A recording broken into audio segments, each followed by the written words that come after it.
Hi, everybody. Phil, is this what I'm using? Oh, okay. Thank you. Is it loaded? Oh. How's everyone doing?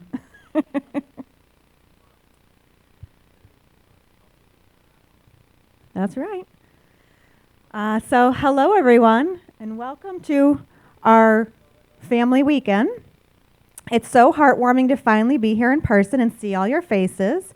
As Phil said, we started planning this in January 2020, and obviously we were gutted when the pandemic started and we had to postpone it 2 times. But here we are, we finally made it. So first off, raise your hand if you were at our GRIN2B conference in Atlanta in 2018. Awesome, thanks for coming back. Now raise your hand if you were at the Emory University GRIN Variant Conference in 2019. Just a few of us. Okay, and now raise your hand if this is your very first GRIN2B conference. Woohoo! Nice. Okay. All right, now some of you know me very well, and some of you I'm meeting for the first time, so I'm going to start by telling you a little bit about my background. Okay, so hopefully you can read the bottom parts. So I am first and foremost a mother to Zach, Lucy, and Alex. Lucy is our child with GRIN2B. I have been married to Phil Ash for forever. I'm the president and founder of GRIN2B Foundation, which we started in 2017. My day job, where I actually get paid, is I'm a project manager for Peak Effects Marketing here in Chicago. And then I'm a founding board member on Combined Brain, and I'm on the Community Advisory Committee for Simon Searchlight. And then, yes, Simon Searchlight's in the back. Hi, guys. And then all the way at the bottom, my dream is to write children's books, but sadly that has not happened yet. Mainly because of all the things above it. That gets pushed to the side, but someday. I have started. Okay, so this is my family. This was at a wedding this past April. Those are my guys. And then here is Lucy Catherine Ash, born June 2013. She is the reason we are here today. So I'm going to show you a brief little bit about her diagnosis story. Well, here's a few more pictures. That is Lucy participating on the left there in Dr. Hudak, who you'll be hearing from next. That's her EEG study. Okay, so here is Lucy's timeline to getting her GRIN2B diagnosis. For us, it was actually pretty short. From when we started testing, you could see all the way to when we got the diagnosis, it was only 10 months. And I know for some of you, it might have taken several years. So she was born June 4th, 2013. Everything was fine. We had no concerns. And then within those first 6 months, she was a little slow to meet her milestones. But she was our second kid, so we were not worried. We were like, this is fine. We got this. She's on her own timeline. And then she did sleep a lot and didn't cry. So who were we to question that? That was awesome. So finally, around 7 months, we couldn't ignore the signs anymore. She wasn't sitting up. She wasn't making eye contact. She wasn't responding to her name. So we went to our pediatrician, who was amazing and believed in us, and started getting us seen with specialists right away. We saw genetics. We saw ophthalmology, we saw neurology, we did it all, and we got all the therapists.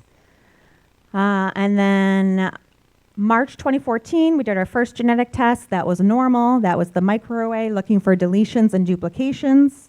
She didn't have any of those. And then her EEG did not show seizures, but it was abnormal. So that was our first kind of like, uh-oh, what's this? We had no idea what it meant to have an abnormal EEG, but no seizures. We really didn't know what to do with that information. And then throughout the spring and summer, we just kept going back to our pediatrician and saying, could she have this? Could she have that? What's going on? And then finally, we did the genetic testing, the whole exome sequencing, and we received our GRIN2B diagnosis through that. So she was diagnosed with GRIN2B related neurodevelopmental disorder when she was 18 months old. At the time, there wasn't even a disorder name. We were simply told that she had a mutation on her GRIN2B gene. We sat in that geneticist's office the day after Thanksgiving 2014 and received the news that would forever change our lives. He told us GRIN2B was very rare and that there were only 10 cases. So at that time, Lucy was the only one with her specific variant. It's not the case anymore. He handed us these two papers and said that the cases in these papers were consistent with Lucy's symptoms, which were developmental delays, irregular EEGs without necessarily having seizures, vision issues, low muscle tone. We weren't given any concrete information about her future, just that she would likely have mild to moderate intellectual disability and develop behavioral problems. So we had no idea what to do next. I was definitely not a look on the bright side type of person before all this happened.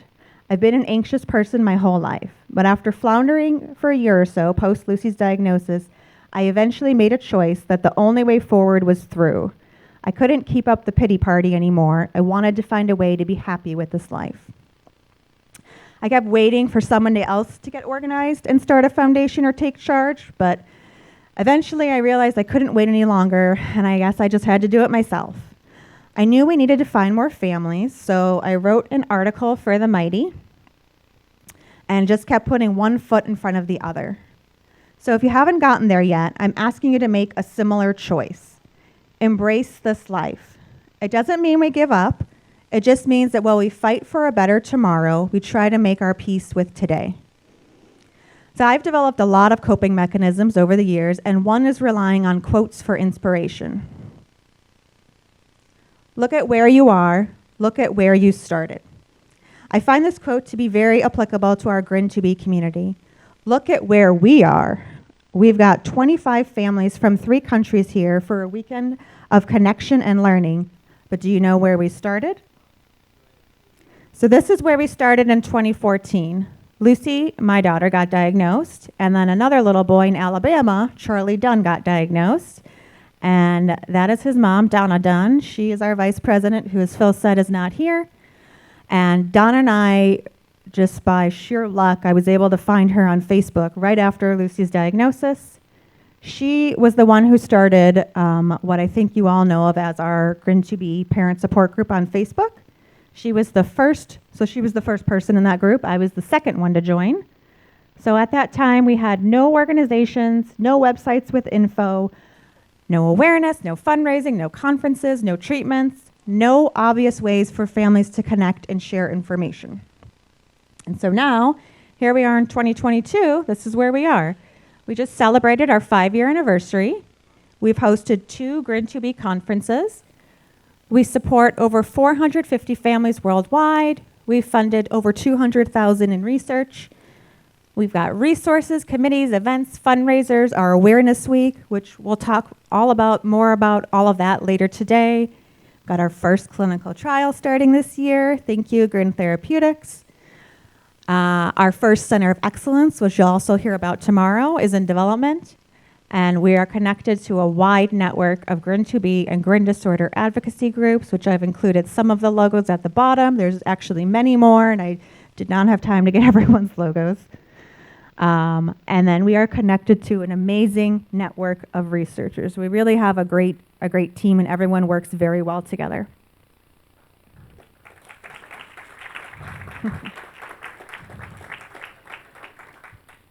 So these last 5 years working at GRIN2B Foundation have required a lot of sacrifices on my part and my family's. I did not fully know what I was getting myself into, but I have no regrets because I've had my eyes opened wide these past 8 years to a life I never knew was possible and the most amazing friendships with people all over the world.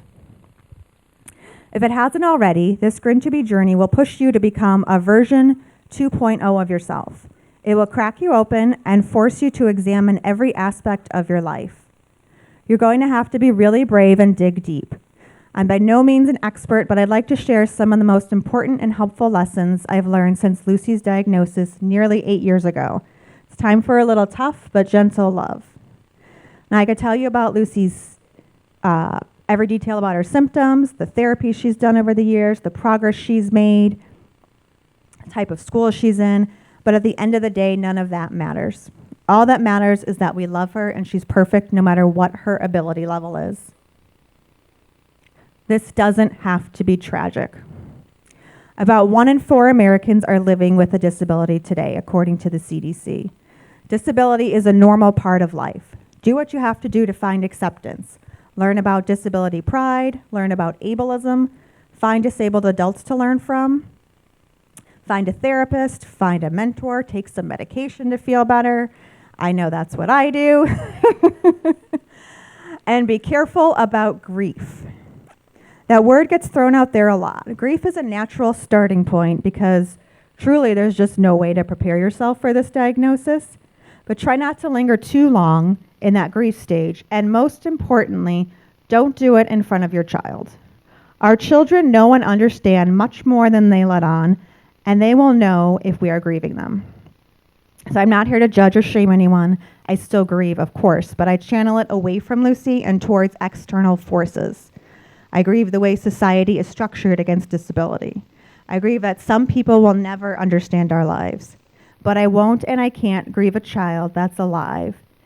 Even though, as we saw in the slideshow, death in our community is very rare, I have seen it up close and personal. I've held a child in my arms in his last days of fighting for his life. That is grief. Going to a funeral is grief. Our kids are alive, and that is a gift, no matter what. So I want to share this quote that I really like from an autistic adult on the topic of grief. Celebrate the person your kid is instead of mourning the person they aren't, and maybe stop watching the neighbors to see what it is you think you are missing. Now, I know that's easier said than done. This is more of a do as I say, not do as I do sort of advice. You don't even want to know how much time I spend talking to my therapist about comparing our lives to others. All right, now this next quote might throw you. It might seem silly and like it doesn't make sense. Just go with me on this. We don't trade lives. So what does that mean? Well, whether it's in person here or through our Facebook group, you're going to encounter GRIN2B kids with all different abilities.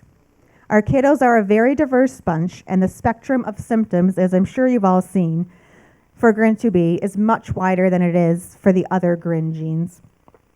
I'm not proud of this, but in the early days of the diagnosis, I did compare Lucy to every other GRIN2B kiddo. Now, in that first year, there was like less than 20 of us in our little GRIN2B parent group, so I really needed something to grasp onto in order to make sense of this, and it just did not make any sense because the kids were all so different, and Lucy was one of the youngest diagnosed back then. But I remember thinking, well, Lucy's not like that kid, or that kid can't do some of the things Lucy can do, so maybe her version of GRIN2B won't be so bad. As the group grew larger and larger, I realized I had to stop doing that. Not only was it driving me crazy, but I hated the feeling of making myself feel better by thinking Lucy was less severe than others. We don't trade lives. The truth is, every single individual in our GRIN2B community has value and is exactly who they're supposed to be, no matter what milestones they achieve or how functioning they are perceived to be. Functioning labels are far too limiting and have very little meaning. It's always bothered me that we only ever talk about high or low functioning. It's such a narrow way to define our kids or even anyone. The truest, most beautiful life never promises to be an easy one. We need to let go of the lie that it's supposed to be. This life can be lonely. There's no way around it. You may have to build a new support network. People who love you and mean well may never understand this life. Find your tribe, whatever it takes. You may not have GRIN2B families that live near you, but I promise you there are other families with rare diseases or disabilities that you'll easily be able to relate to. Find them, but stick with us too. We have to work together to support each other, spread awareness about GRIN2B, and move the needle on treatments and cures. None of us can do this alone. We all have a responsibility to our children and our families first and foremost, but the minute your child was diagnosed, you became part of something bigger, our GRIN2B family. This was a family that didn't exist 8 years ago. We've built it brick by brick, piece by piece. First 2 families, then 30, then 80, and now nearly 500 from 54 countries around the world. You are part of something incredibly special, and any little role you can play in the bigger picture of GRIN2B will help the next 500 families that receive this diagnosis. Help us be the change. Participate in research studies if you can. Sign up for all the patient registries. Plan an Awareness Week event. Sign up for our Be Active for GRIN2B Walk, Run, and Roll fundraiser this September. May we not just grieve, but give. May we not just ache, but act. For all of you sitting here in person, and to all of you watching from home, I am begging you from the depths of my exhausted yet determined soul, think about the ways you can act. I need your help. Our kids need your help. Our community needs your help. I want you to come away from this weekend with a full heart and an abundance of energy to get involved. It's also very likely you may leave here feeling overwhelmed by all the info you're about to take in over the next 2 days. Remember, you don't have to do everything. When I'm overwhelmed with too much information or too much on my plate, I remember this piece of advice from my favorite Disney princess. Just do the next right thing. That's it.